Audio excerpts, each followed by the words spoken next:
Hey, this is Rob Anspach, and welcome back to another edition of eHeroes. This is episode 238 for those keeping track. And, I have a great guest on today, and we're going to talk about replacing yourself, also rethinking the whole surgery thing. And, you might be thinking, wow, as an entrepreneur, how do I replace myself? And, if you're like me, you're a keyboard warrior, you're a desk jockey, you stand behind this desk and do all your work. Maybe you're not as mobile. Maybe things hurt. Maybe you are considering surgery. Well, I have Dr. Scot Gray with me, and we're just going to talk about all kinds of stuff. But I want you to listen to what he's saying because he took a small town operation and made it not global, but all over the United States, which is really cool to me. So, hey, thanks, Scott, for being here. Yeah, thanks for having me on, Rob. Excited to talk about these things today. But I looked at your website. I looked at where you've come from and what you're doing now, and just in a period of what 10 years, you've basically transformed your small business into something that's coast to coast. Yeah, definitely. I when I was in my small town in Ohio, little town called Marion, Ohio, had a nice chiropractic practice there that I started back in 2004, and we grew that. It was really fun being part of the community and helping people. In 2015, though, I went to a seminar in Cleveland, Ohio, and met a guy that was an entrepreneur, and he said, Scott, you're never going to grow your business and help as many people as you want to if you're not okay with the 70% version of yourself. And what he Mhm. meant by that is like, you have to replace yourself and you have to realize that no one's going to care about the business as much as you. And you have to be okay with that. Right. And so my goal after that was I literally made one of the hardest decisions of my life. And I went back to my staff and I said, you guys, I'm not going to see patients anymore. And they're kind of like, what are you talking about, Dr. Scott? I said, look, I want to grow this thing. I want to have a bigger impact. And for me to do that, I have to step out of the day to day because all my time was spent on treating patients, obviously dealing with insurance, taking notes, writing reports, like all these things that took up my time. And I couldn't focus on how do we help more people, right? And so I had an associate doctor at the time. We hired another associate doctor, was able to get myself out in about 2 months. It took me about 2 months to formally get out of the practice. But then I started looking at, okay, how do we do this? How do we help more people? And so I looked at the hospital systems, and obviously they're huge, they're big, and I wanted to see like how do these things grow so much, and how do they set up? And I wanted to figure out how could I do the more natural therapies, kind of get away from the pain medications that are more like band-aids, right? Mhm. Like how do I if people want to take that for short term to feel better, that's awesome to be able to get through it. But how do I provide longer term relief for people and solutions that I know about that I want to get to the masses? Well, when I looked at the hospital, it's like, look, these are companies that are actually run by CEOs, COOs, board of directors, and then they find the best doctors in the world that they can find to bring to their clinic so that they have the best service. And I thought to myself, that's what I need to do. I need to go out and find the best medical doctors, physiatrists, nurse practitioners, chiropractors. How do I get all of this under one roof, right? How do I get all these people together so that we can give amazing care to people? And so that's what I focused on. And so I started an integrated clinic in Ohio, built that out, actually moved to Florida, started offices down here. We had, I think, 7 offices at one time. Started another office in Las Vegas.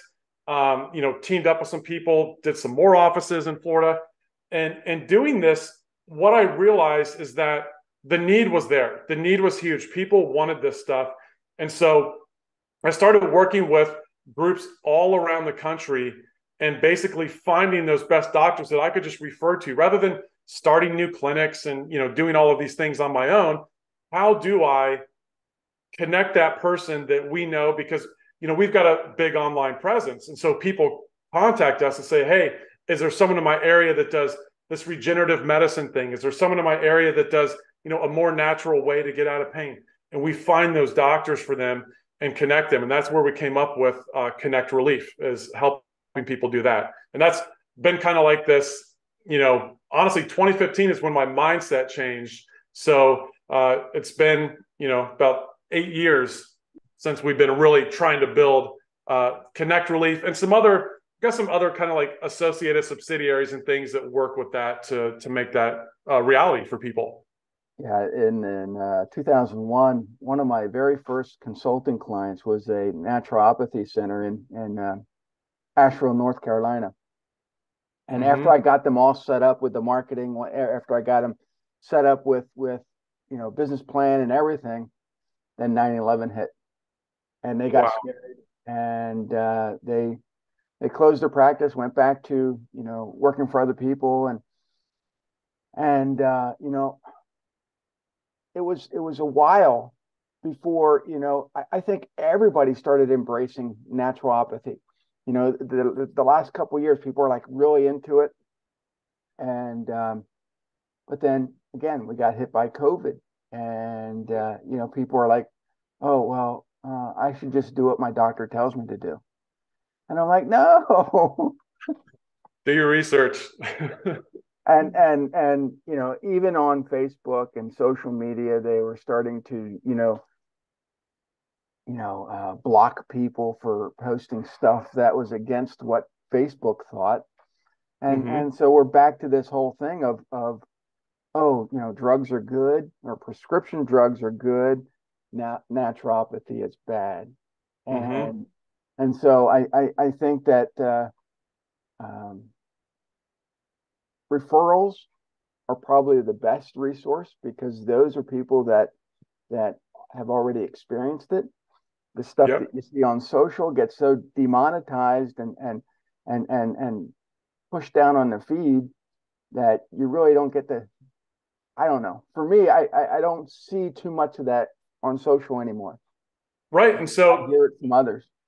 We had to figure out a way to get around that, because a lot of what we did was based on bringing a lot of people together in restaurants to talk to them about things. And that kind of went away in March of 2020, right? So it's like, how do we figure this out? We started doing more telemedicine. We started doing more, webinars and things like that to get the word out there.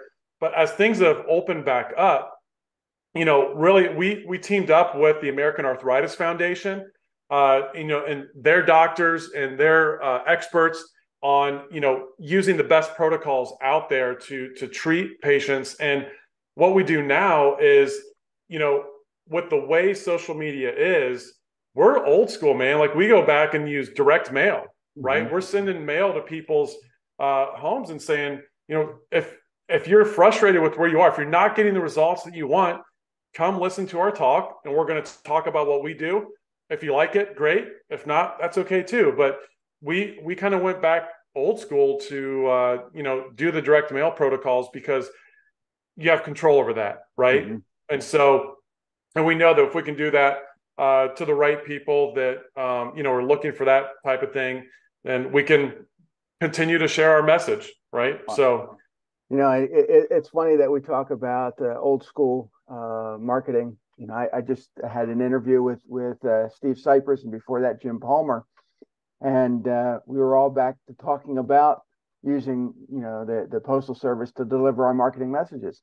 And people are like, marketers today are like, no, you got to put it online. I'm like, this stuff gets opened because people aren't getting as much mail. So they tend to open it now. And if you look at it, it's all about what you're offering too, right? Like, don't send out a piece of mail that's, you're just trying to get them to buy something. Like, give them a piece of mail that has value and is sharing something that they're going to care about, right? And we always talk about market to message match, right? Are they the person that is wanting to hear the message that you're sending? Like, if I sent mailers to a bunch of 20-year-olds on arthritis, I'm not going to get much of a response, right? But, finding the right people that are out there looking. From all the people that we help, we know that their friends and family are looking, right? And referrals are the best way, but we still know that there's people who haven't heard what we're talking about and have only been told one thing, and they only see one thing online, And so it's like we're bringing that other thing that, like, hey, there might still be hope for you, right? And we're in the business of helping people get better, but also bringing back that hope again. I always call it the doom of the diagnosis, and I stole that from somebody, and I forget who said it, but a lot of people say I have arthritis, right? So literally they label themselves and they are the arthritis person and they're going to suffer the rest of their lives because that's what they've been told. Or I have fibromyalgia. I'm ruined for the rest of my life. Like people get labeled by their doctors and it devastates them mentally, right? And you can actually go to a lot of experts that say a lot of back pain is due to mental, right? And it's not that those the folks that suffer from that are crazy. It's that they've been told that, and they've been almost not forced, but they've been led to believe that they will always be in pain. There is no hope. There's nothing else they can do, and we're here to share a different message. If that's true, right? Are there people that we see that still need to get surgery? Sure, right? We can't help everyone, but it's finding that right person that's in the right place at the right time. And just real quick, I just want to bounce back for 1 second. It's cool hearing you talk about Steve and Jim. I was in Peak Performers with those guys years ago. Names again. But I look at the things that you're doing, and you actually saw a problem, with the whole opiate thing, because doctors are overprescribing, and you came up with a solution, and people started responding to it. Because They're looking, man. They are looking at, and I say that because when we're at, we'll do a dinner and we'll send out so many invitations and we end up with a room of 60 people, right? And literally we'll do 3 in a row, 2 one night, 1 the next night, and 60 people a talk, 40 people a talk. And, we always say, like, look, this room isn't full because what you're doing is working, right? This room is full because everyone's looking for something different. And you'd just be so surprised at how many people are just trying to find that right thing and find someone who knows what they're talking about and can help them with these things. Now you're a doctor of chiropractor, but you're also a marketer. And I think you became a marketer because you wanted to see something more in yourself and your business. And besides Jim and Steve, who are some of the other ones that you learned from? Oh, obviously, Dan Kennedy was kind of like the main guy that a lot of us looked up to. I've got hundreds of books. My favorite books, Robert Cialdini, Persuasion on Influence, the Chip and the guys that made the stick, and the digital guys like your Frank Kearns, and I'm a digital marketer certified partner with Ryan Dice and those guys, Perry, both Perrys, Perry Marshall and Perry Belcher. Yeah. So all those guys, man, a lot of those guys in that world, and then the guy that I was talking about before that I met, actually, it's how the guy who introduced us, Ian. I met Ian in Total CEO in Cleveland with this guy, Vinny Fisher, who was a big mentor of mine. He's the one that said the 70% line to me. And he became a big mentor. And a lot of those guys in that group, your Kent Clothiers, your Ed O'Keefe's, a lot of these guys in the space. So I'm just a constant student. I probably have, 800 books on marketing. But and a few of mine. Yes. Yeah. Actually, I've got some of yours here too. But these are great, dude. I love your humor. It's fantastic. I was going to say, oh, shoot. Oh, like the old guys, the old, I've got all of Ogilvy's books, probably, Schwartz with Breakthrough Advertising, Schwab with How to Write an Advertisement. There's so many different guys, Brian Kurtz and Craig Simpson just put that book together like 2-3 years ago, the advertising, kind of like bringing it all together. So all the old copywriters, and like, guys like Justin Brook. I've done some stuff with him. He's helped me a lot. But the list goes on and on. Because like, I was in peak with Dan and Bill Glazer and Lee Miltier, Yeah. all great people. And, Steve and Jim and a lot of those guys were in there. So I'm just always, I just always want to be the dumbest guy in the room and just trying to learn from everyone else and everything. And I did it because I realized, so I'm a very shy introvert by No way. yes. Oh, if I go to like a gathering, a party, a get together, whatever, I am so happy just to sit over in the corner and like I'll just sit there and hang out and listen to people. I don't have to say a word, and I am just in a great place. I love it. Um, but that being said, I had to learn how to do talks. I had to learn how to communicate with patients in a way that I learned how to listen to them and speak their language. So I started buying books on literally how do you talk to people? Mm-hmm. How do you communicate with people? Probably the biggest book that changed my life was How to Win Friends and Influence People. I did not understand human psychology and how to communicate, how to start a conversation. And honestly, one of the best things I ever learned was that listening is the best. Like, if you just go into a conversation and just listen, at the end of that conversation, that person's going to be like, man, that was such a great conversation. Because some people do just like to talk. So I just let them talk. I'm happy. They're happy. And it works out. So, yeah, I mean, that's how I got into it, is going into all those things. And then like for motivation, it was Tony Robbins was a big influence for me, just because, in starting a business, there's a lot of failure, right? Mm-hmm. And there's a lot of times when you're not going to be able to make payroll, you're negative in the bank account, you don't know how you're going to buy groceries. And like, you just mentally have to stay in there.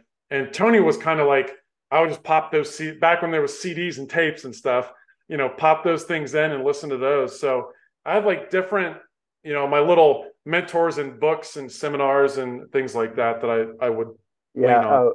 A week before my first trip to Disney with my family in 2000, I actually met Tony Robbins at QVC Studios. He was doing one of his sales pitches for a new product, and it was kind of surreal because he towers over everybody. But I met him. I'm taller than him. you're taller than him. I didn't. He's bigger than I am, but I'm 6'6". I thought he'd be taller than me, but anyway, he's just a presence, Yeah. right? He's he's So, unique. and to go back to your friend Ian, Yeah, it was funny because he had posted something on Facebook about Club 33 in Disney World, and I'm a big fan. I go to Disney all the time. I know you do too. And I said, yeah, I'm a friend of Scott's, but I had never had a conversation with you. yeah, And I said, Club 33 is on my bucket list. And then you jumped in and started talking. I was like, hey, it's pretty cool. yeah, man. And so, to me, I look at you, I'm thinking, there's no way he's an introvert. Nope. He does these events, he does this, and here you are. Yeah, honestly, it's so my main mentor that I have now, he describes himself as a situational extrovert, and I think that completely describes me. I mean, that's how I feel. It's like I will be the extrovert when needed, but I like my breaks to kind of be by myself with my family and just relax. So yeah, and honestly, my wife is even more of an introvert than I am. She doesn't even want to do the situational thing, but I'm kind of the situational extrovert when needed. So, you started out in Ohio. What led you to Florida, of all places? So honestly, my wife and I made a trip down to Florida, and we just loved it. We actually were part of a chiropractic group called Top Flight Integrity. And we came down, and we stayed at the boardwalk, and we went to Disney. It was kind of a seminar and a Disney thing at the same time. And uh, we loved it. We both loved Disney, and we're like, well, let's go back down again. So my wife just researched everywhere, right? So she found this little town, Dunedin, which is over just a little bit north of like Clearwater area. Mm-hmm. And she's like, let's go there. And so we, spend a week here, spend a week over at Disney, and we're just like, we loved the Dunedin area, fell in love with it. And then, building all this stuff up, I had my integrated office in Ohio with the medical doctors and nurse practitioners. I had my chiropractic practice, and then I had my marketing company where I helped other doctors, right? And I literally had a breaking point. And I had a call with my main mentor that I just mentioned. And he said, what is wrong with you, Scott? He's like, you don't sound like yourself. And I was like, I can't do it. I'm so frustrated with my chiropractic practice. And I feel like I have to put way more time in than I want to, right, to grow this other stuff. And he basically just asked me, he said, if you didn't need that practice, would you keep it? And I was like, absolutely not. He's like, then Scott, you need to get rid of it. Mm-hmm. You've got to let go of that negative energy because it's holding everything else back that you're doing. So long story short, sold the chiropractic practice. And so I had my integrated practice in Ohio that had a great team running it, had the medical doctors, the team. I didn't have to be there, right? Because I don't do any of those treatments. I don't make any of the medical decisions. And then my marketing company I can do from anywhere, right? Mm-hmm. So my girls were young. I've got 2 daughters, and at the time they were 3 and 1. And my wife and I are like, this is the time. Mm-hmm. Let's move to Florida. Let's see if we like it. And so we literally got an Airbnb for 3 months in Dunedin. We got there and we said, we're going to need more time. So then we rented a house for a year, and we did that. Loved it. Now, this is actually kind of the funny part. My wife did get homesick. Mm-hmm. We moved back to Ohio, and we got back at right around Thanksgiving time. But by about January, when she's getting the girls in and out of the car, putting the coats on to go outside, taking the coats off to get them in their seats, and then, putting their coats back on to go in the store, so on and so on. She's like, what did I do? Why did I move back up here? So anyway, we were back down by June that following year, and we've been down since. So, and we're about an hour and 20 minutes from Disney. So we're kind of like in the Tampa area. So we love Disney. We love sunshine. We love heat. Like, we'll take heat over cold any day. My wife misses fall. That's the only thing that she really misses. But other than that, like, we love everything about Florida. And so that's what brought us down here. And it's been amazing.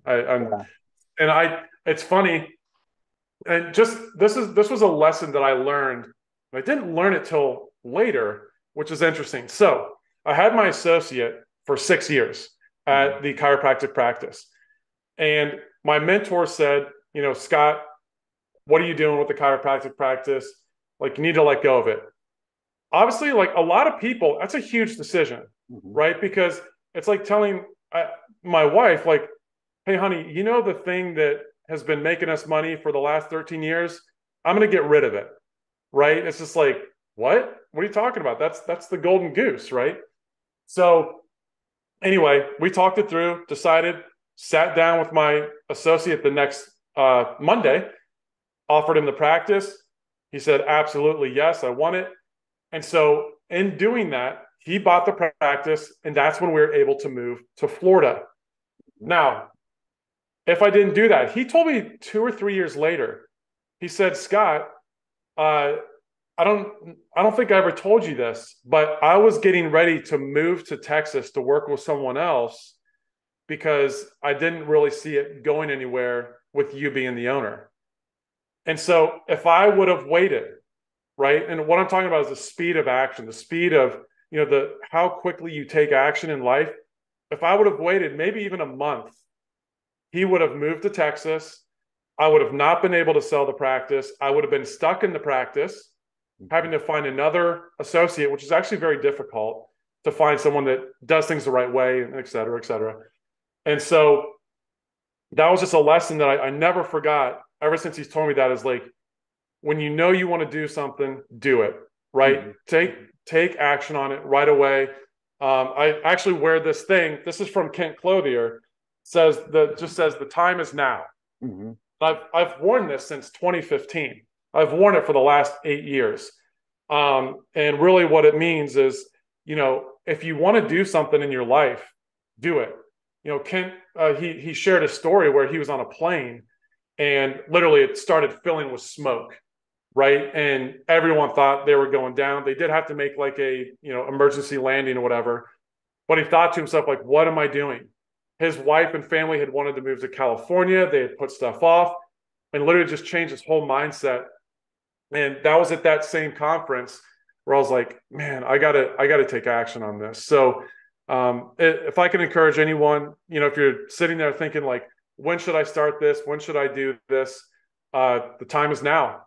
Like, don't wait. That's how people miss out on so much. So. Well, let's talk about missing out on so much, because you're also a member of Club 33 at Disney, which is to some a very exclusive, hard to get into, club that Walt Disney started long ago, and now it came to Disney World. I think there's 4 locations now at Disney World. Um, how has that helped you? So honestly, 33 has been, for me, it was like an accomplishment, right? It was something that I'd always wanted. We haven't really got, people could probably tell if they're watching this, there's a gigantic picture of Walt behind me. Walt's my favorite business person of all time. Yeah, mine too. Yeah. And like, I have every biography on him. He's just my favorite guy ever. And his whole analogy one time of, they kept asking him what he did. Like, do you draw Mickey Mouse? Like, nope, don't do that. Do you hire and train people? Nope, don't do that. Do you write the movies? Nope. It's like, Mr. Disney, what do you do? And he said, I kind of go around like a bumblebee and just, pollinate the flowers, right? Encourage ideas and get things going. And so that was something that as I started thinking more about being an entrepreneur and a business owner, as opposed to being like self-employed, stuck in the business, I started thinking like, that's what I need to do. Like, how can I encourage ideas and, pollinate ideas to help people do amazing things? And so that's really my whole philosophy. And I always wanted to be in 33 because, Walt built this club and it was just kind of like his baby, even though he never stepped foot in Club 33. He actually died before the one in Disneyland was completed. But, for me, it's helped in really a mindset. I'm trying to think of the first guy to tell me this, but a lot of people have said this, is that like, you have to keep things around you that remind you of success, right? That remind you of possibilities, right? And it's like in Club 33, they do super cool things where it's just like any Disney thing where everything is themed. Everything has a story. Everything is just like, think about what's possible, right? And so getting into 33 for me was like something that at one point I thought like, that's impossible. At one point I thought it was impossible to move to Florida, right? And it was just like, just reiterated. I always have this thing where Walt says, dare or dream, dare, do, right? That's like his whole thing about success. And it's just like the dreaming part of it, and to really continue to dream. And I feel like that's what 33 is. It's like that motivation of like, your dreams can come true as long as you put in the action and the work and take steps towards it. I submitted my application in, I think it was February of one year, and I got an email back in September of the following year. It took 18 months for me to hear any word back from them. I just figured it wasn't going to happen, but anyway, no, it's for me, one of those things is like, just remembering to continue to dream, continue to, shoot shoot for the stars, that kind of thing. It's so cliche, but my mentors worked with a lot of billionaires, Mm-hmm. and he always has to tell us as business owners, like in our group, like, guys, you're going to think this is airy fairy stuff. Mm-hmm. He's like, but I'm telling you, every billionaire, what they focus on most is their thinking and their mindset. Mm-hmm. That is the number one thing. And one of the guys that's blown up now is Alex Hormozy. I hear him reiterate that. It's all about the thinking. Him and his wife both are just, it's all about what's in your head. Right. And so 33 is just one of those things that, helps me remember, like, wow, that was a dream at one point. And, what else could I dream of? What's a moonshot goal that I could go after to, just do amazing things? And so, but 33 has been great in the sense of we get all kinds of like cool perks, but things that we get to share with our friends and family. And so I've been able to give people like Disney experiences that they never would have had. And like, that's the most fun part of it. I just told you, we just got back from this weekend. Our friends were in from Texas, Mm-hmm. and we got to give them an experience that, they never would have had at Disney any other way. Yeah. Every time my wife and I go to Disney, it's always a different experience. We always try to do something different than we did before, whether stay at a different resort or, just do something that you wouldn't think of at Disney. You can go fishing now in the resort. You can go miniature golfing. You can tour different backstage things. You can do all kinds of stuff, but people just think, oh, just the parks. They just think the parks. But it's more than that. And for me, every time I go there, I try to embody the vision of Walt, because every time I go there, I get a sense of hey, you got to dream bigger. You got to do this. You got to do that. And I bring it back to my business. I'm like, okay, this is what I got to do. And now I'm more motivated. And, I used to go, we started out going every 5 years, starting in 2000. By 2015, we were going every year. And now we're going like 2 times a year. And people are like, Rob, you're crazy. I'm like, no, because the money I spend returns back to me tenfold. Yep. And people are like, I don't get it. You're just insane. You're just a fanatic. No, it's an investment. It is. Yeah. And it's like, are you familiar with Andrew Locke? Yeah. So like, Andrew wrote a book on Walt, and I've gotten to talk to him a little bit about it too. And, just like I used to do seminars there a lot before the pandemic. And he would do them there too. Like I just saw him there probably 6 months ago, and he was doing more tours and stuff with people. But, we just kind of talk about how it does inspire you, and it makes you think on a different level. And I think one of the biggest things in our business is that people will lower their standards because of people around them saying, you can't do that. Oh, how are we going to do that? Where it's like, if you look at, I think one of the things that kept Walt apart from everyone else is the standard that he held. He's like, no, we're not going to have any trash on the ground. Right. No, we're right. And it was everything from where to place the trash cans to not selling gum to, not selling alcohol for a long time because they wanted it to be a good family place and those types of things. And so I think it's just, it reminds you of high standards. And I'm not saying that Disney is the be all thing for all businesses. Disney, they have their flaws. Right. And I won't name names, Bob Chapek. But, we all make mistakes. And sometimes we perceive that the next leader is going to help. Doesn't. We come in, course correct, we make it better. And that's what's happening right now. And I think a lot of people were mad. Great. Okay, get mad. But, it also shows you the importance of that leader, right? Yeah. It shows you the importance of being a great leader, which his book on leadership, Bob Iger's, is a really, really great book on leadership. But I'll share one quick story. I got to sit down one time with Bob Gurr. And for non-Disney people, Bob Gurr worked with Walt personally for like 12, 13 years building Disneyland. So he designed the monorail, he designed the Autopia cars. So he designed basically everything that moved there. And so he was talking about, I was asking him, like, how did Walt get so much out of people, right? And it's kind of like, people would say, we can do this, and Walt would get him to do this or this, right? I mean, Walt comes back from Switzerland and says, hey, I want you to do a roller coaster in the Matterhorn mountain. Mm-hmm. And they're like, Bob designed cars. He didn't know how to build roller coasters, but they figured it out, right? Mm-hmm. Because he wanted a roller coaster that went through a mountain, right? He expected more than what people expected themselves. But what Bob said is that he said that Walt, what he would do is he would come around, just kind of like that bee going around, right? He would come around, he would come in, and he would look at their planes, like, how are we doing since last week? Show them all the updates. And his favorite phrase was, what if? Mm-hmm. Hey, Bob, what if we did this? What if this came up like this and that went around that way, and the track was a little bit, what if you think we could do that? And so this is actually something he has in common with Andrew Carnegie.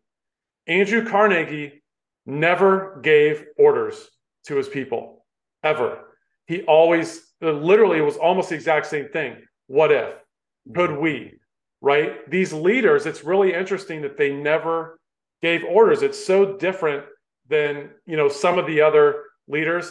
I would guess that, some aforementioned leaders maybe came in and barked orders at people, right? Where Walt and Carnegie and these guys that, built these things the right way, there were always, what if we could do this? Getting them to open their minds to think about more, and then letting them, hire the people with the skills and expertise, A+ people, right? If you don't, that's one of the problems is, if you have like a C player that doesn't really care and you say, what if, it doesn't really matter. Right. But if you have a Bob Gurr, right? If you have a Bob Iger, and you have these, people that are the right place in the business, know what they're doing, then you're going to get amazing results. So all the listeners that are paying attention, I want you to ask yourself, what if you could replace yourself? Because Scott did, and look at the outcome. Look at the growth. I mean, he went from small local chiropractor to this awesome person that moved to Florida, created all these locations, and is dreaming bigger every day. So thanks for being here, Scott, and you're a true e-hero. And for all those listening, we'll see you guys on the next episode. Adios. Thanks, Rob.